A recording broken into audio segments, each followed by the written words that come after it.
My name's Eli. I'm 33, and until recently, I was the financial backbone of my entire family, and I mean the entire family. Mom, Dad, my younger brother Noah, even the utilities for the house my aunt lives in temporarily while she gets back on her feet. It started small years ago. Dad lost a client. I was doing okay, so I offered to cover the phone bill, just for now. Then it was Mom's car insurance. Then Noah's new phone. Then my aunt's electric bill. No one ever really asked. They just assumed I'd keep helping because I could. Because I was the quiet one. The responsible one. The invisible scaffolding holding up their lives, and the only time they ever noticed me was when I dared to say no. I'd like to say the downfall began slowly, but honestly, it hit me on my birthday like a sucker punch. I'd made a reservation at this cozy bistro I'd always wanted to try, nothing over the top, just a quiet dinner for close family. I booked the whole back room and paid a non-refundable deposit for 8 people. I even let the waiter know in advance that it was my birthday, hoping for a little candle on a dessert, maybe a happy birthday from someone who cared.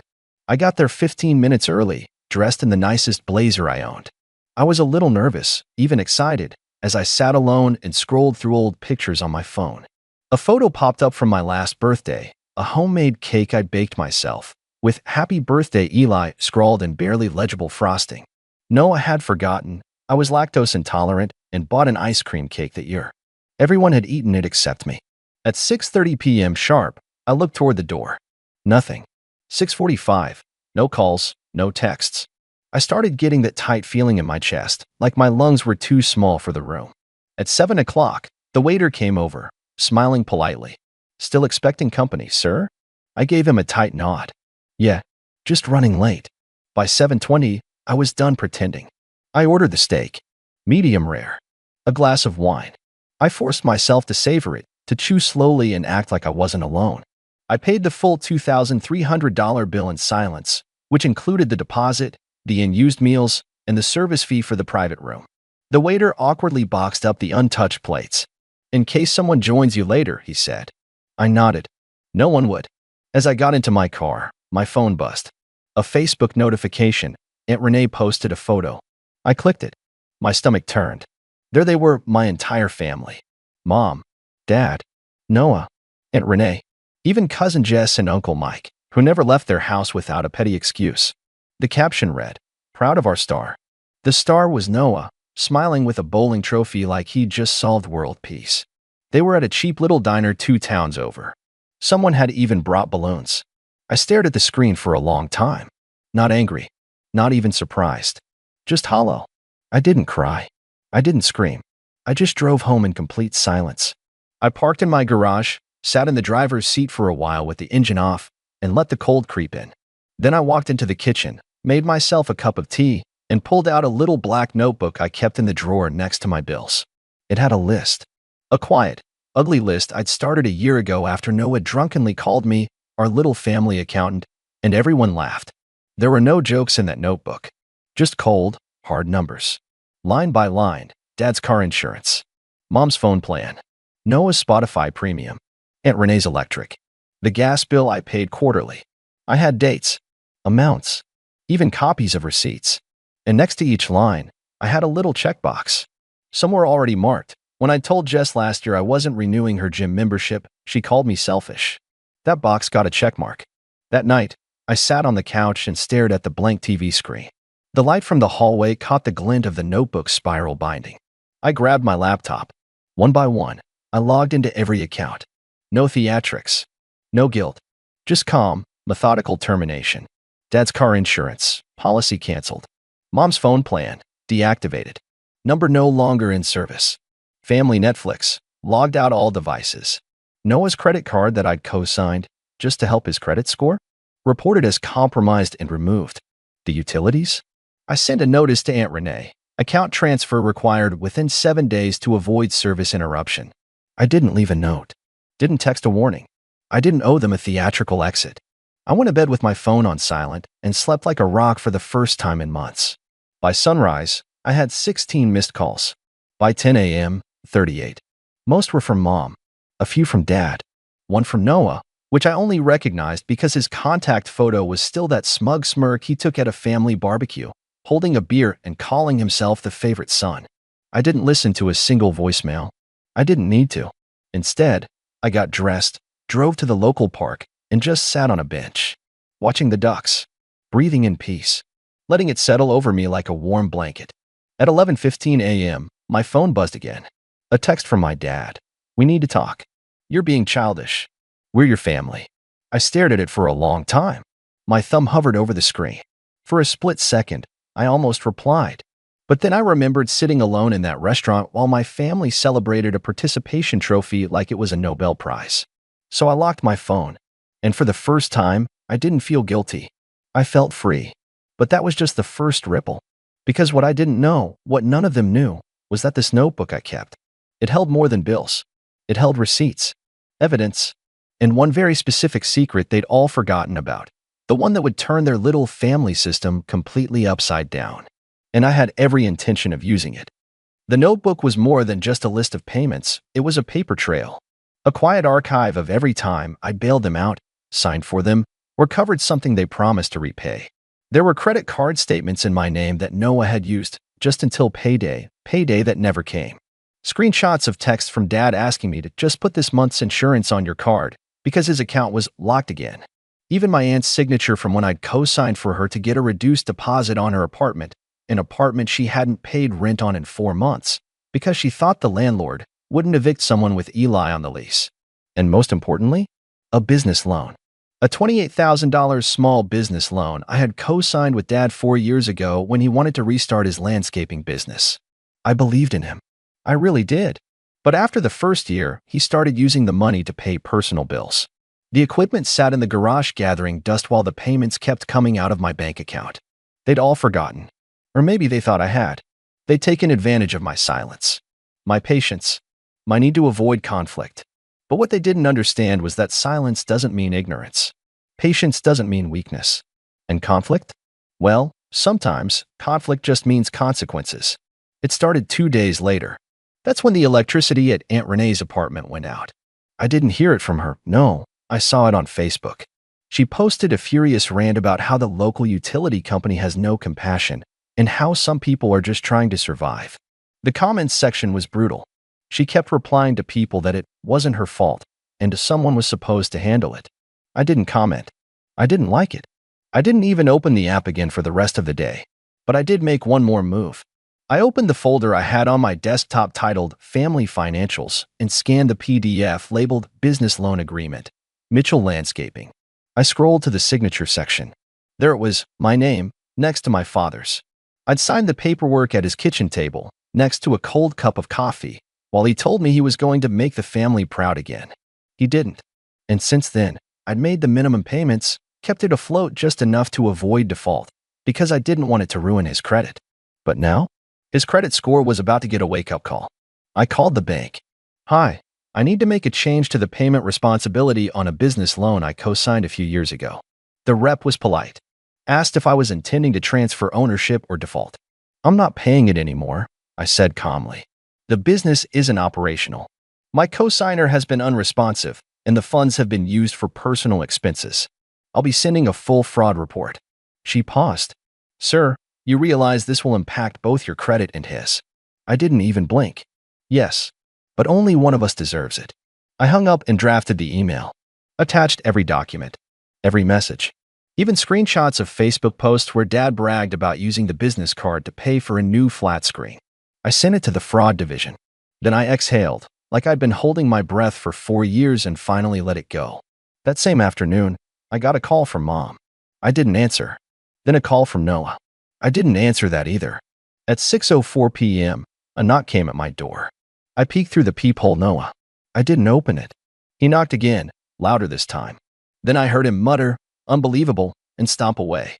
A minute later, my phone buzzed with a text. "You're seriously doing this? Over a dinner?" And that's when it really hit me. To them, that dinner was a joke, an inconvenience. Just Eli being sensitive again. They didn't see the build-up. The 10 years of quiet sacrifice. The birthdays skipped, the promotions ignored, the loans repaid with excuses instead of money. To them, I was a bank with a doormat attached.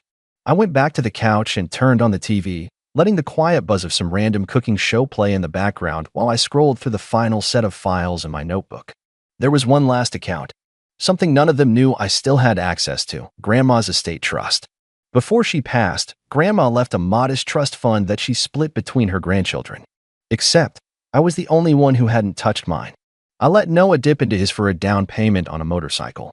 Jess used hers for a vacation. I kept mine intact. Let it grow. The trustee had called me last year and asked if I wanted to move it into my personal account, but I said no. I didn't want the family asking questions. But now I had no reason to hide.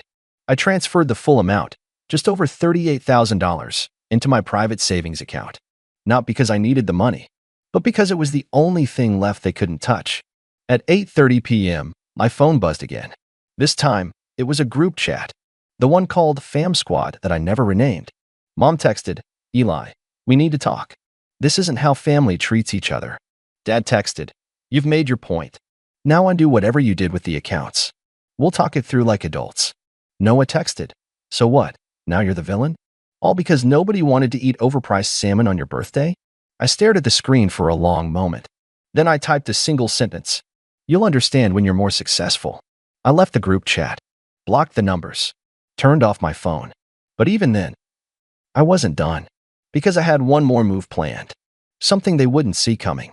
Something that would finally show them what it really meant to lose the person they thought they could walk all over. And I already had the envelope sealed and ready. The envelope was heavy, not in weight, but in meaning. It had sat in the drawer of my desk for almost 6 months, untouched, waiting. I hadn't planned to use it like this, not originally. It was something I drafted after a particularly brutal holiday visit, when Dad casually dropped that real men don't need thank yous after I paid for Christmas dinner and gifts for everyone's kids. I remember standing in my apartment afterward, just staring at my fridge, the silence almost deafening. That night, I wrote the letter. I didn't mail it. I didn't even seal it. But I kept it, just in case. Now though, it was sealed. And it wasn't going in the mailbox. It was going to Dad, in person. The next morning, I drove to his house. Their house. The house I grew up in. It was a tidy 2-story with the same peeling mailbox that Dad had promised to replace since 2014. The porch light still flickered, like it always did when someone stepped on the 3rd stair. And the lawn? Overgrown. His landscaping business clearly wasn't even taking care of his own front yard. I didn't go to the door. I placed the envelope between the screen and the front door, right next to the stack of unopened mail they never bothered to collect. Then I got back in my car, pulled around the corner, and parked. I wanted to see who picked it up. At 9:17 a.m., the envelope sat on my desk, untouched for weeks.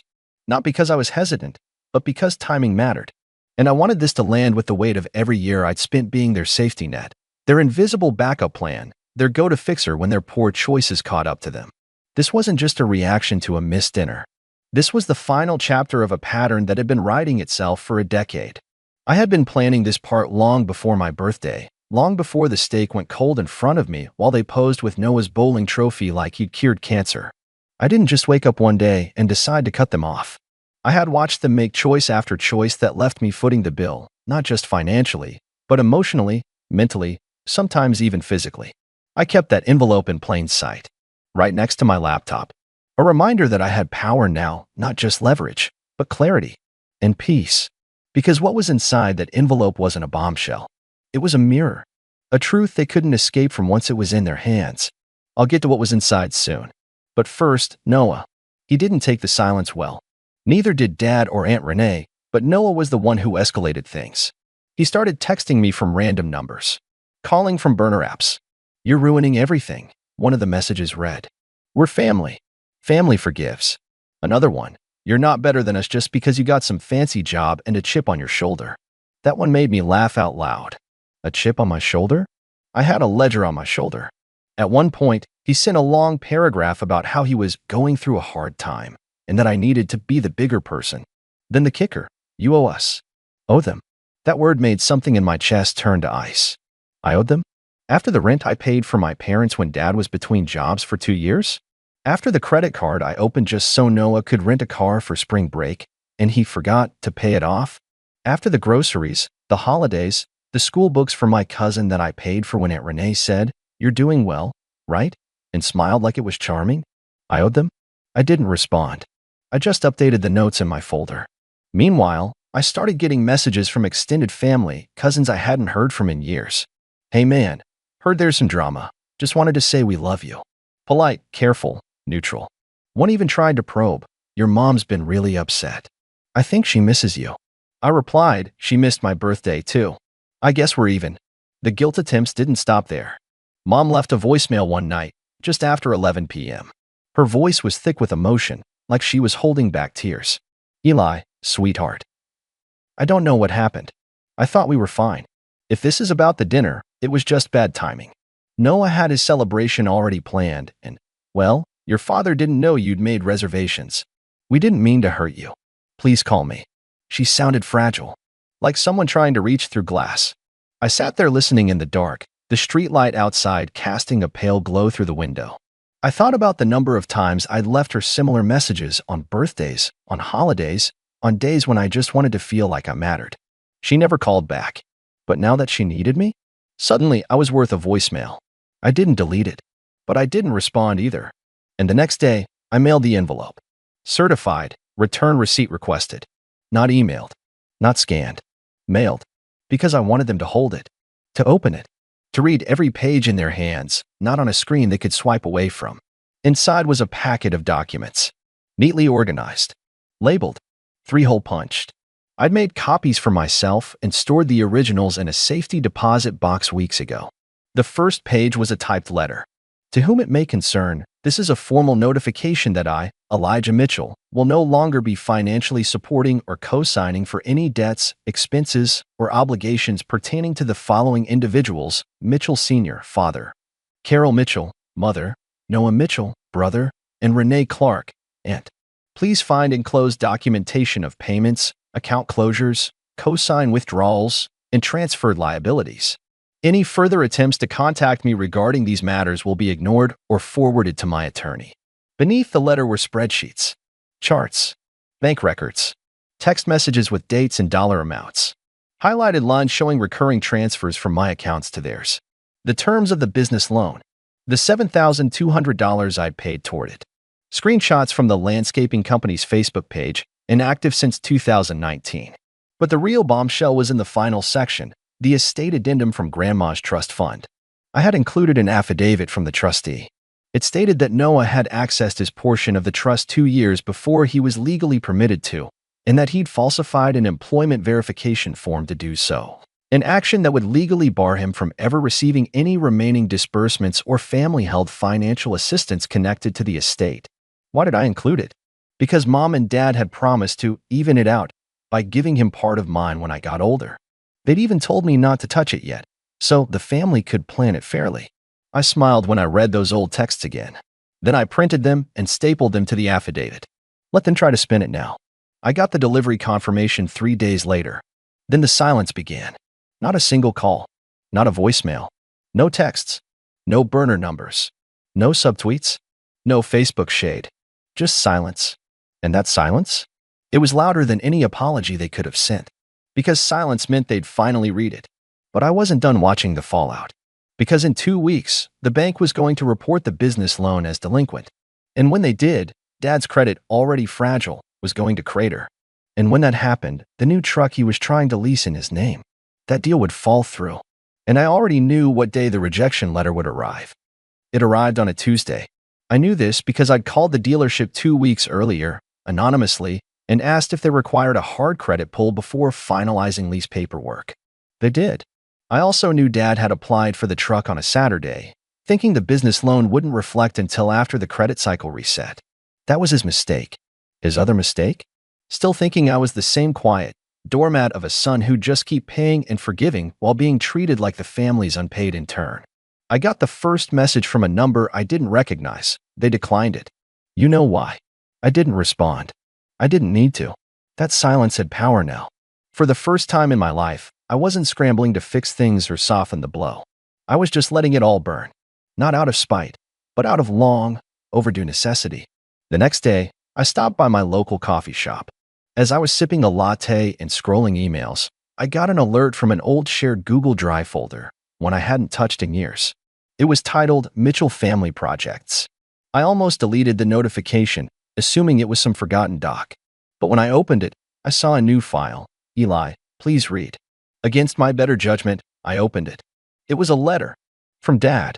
Typed. Rambling. Overly formal in some places and oddly familiar in others. A patchwork of excuses, guilt-tripping, half-apologies, and not-so-subtle manipulations.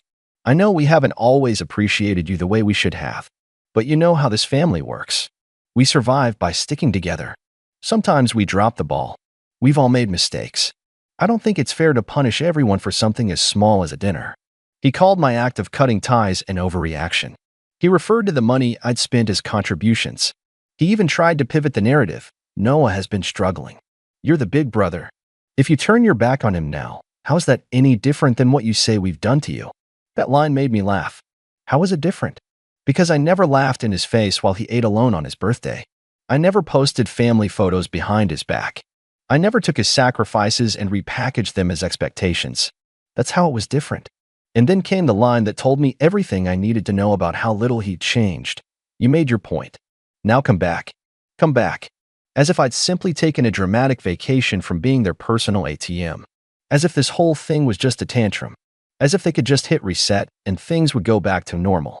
That word, normal, was poison. Because for them, normal was me covering bills, showing up to family events alone, being the butt of their passive-aggressive jokes, and hearing you wouldn't understand every time I questioned why they treated Noah like royalty. Normal was me last. But I wasn't going back to that. Ever. I closed the letter, deleted the document, and sent one final email from a burner account with no name. Message received. No further contact necessary. Take care. And that was it. I blocked the folder, removed access, deleted the shared drive permanently. I spent the next few weeks doing something I hadn't done in years, building my life. I took a weekend trip to the coast, alone, intentionally. I ate seafood at a beachside restaurant and toasted a glass of wine to no one in particular. I started seeing a therapist too, not because I felt broken, but because I wanted to understand why I'd let it go on for so long. Why I'd been the human band-aid for a family that never stopped bleeding me dry. I didn't need closure from them. I needed clarity for myself. And with every day that passed without another guilt text, another phone call, another sarcastic comment disguised as a joke, I felt lighter, freer, more alive than I had in a decade. One afternoon, about a month later, I got coffee with an old friend from college, Mark. We hadn't spoken in a couple years. He'd heard about the situation through mutual friends. After some polite catch-up, he looked at me across the table and asked, "So what now? Are you done with them for good?" I took a slow sip of coffee before answering. "Yeah," I said. "I am." He nodded. "Feels weird, doesn't it?" "It does," I admitted. "But it also feels clean. Because that's what cutting ties felt like.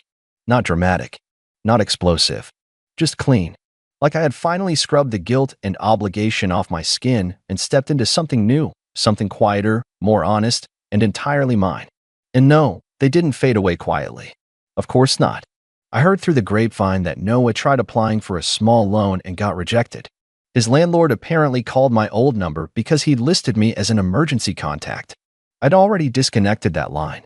Aunt Renee was shocked when her gas got shut off for non-payment. She posted a GoFundMe asking for support during this difficult time, and the only donation was from a high school friend who sent $5 and a comment that read, "Actions have consequences." Mom eventually stopped trying to call, but I heard she told one of her coworkers that Eli's just going through a selfish phase. That stung a little, but not for long, because deep down, I knew I hadn't changed. I just stopped hiding who I really was. I'd stopped being their plan B, stopped being their backup wallet, stopped being the emotional punching bag for a family that never bothered to check if I was okay. Now I was just Eli. Not the responsible one, not the dependable one, not the fixer. Just a man with boundaries, with peace, with freedom. And the day I stopped funding their lives, that was the day I finally started living my own.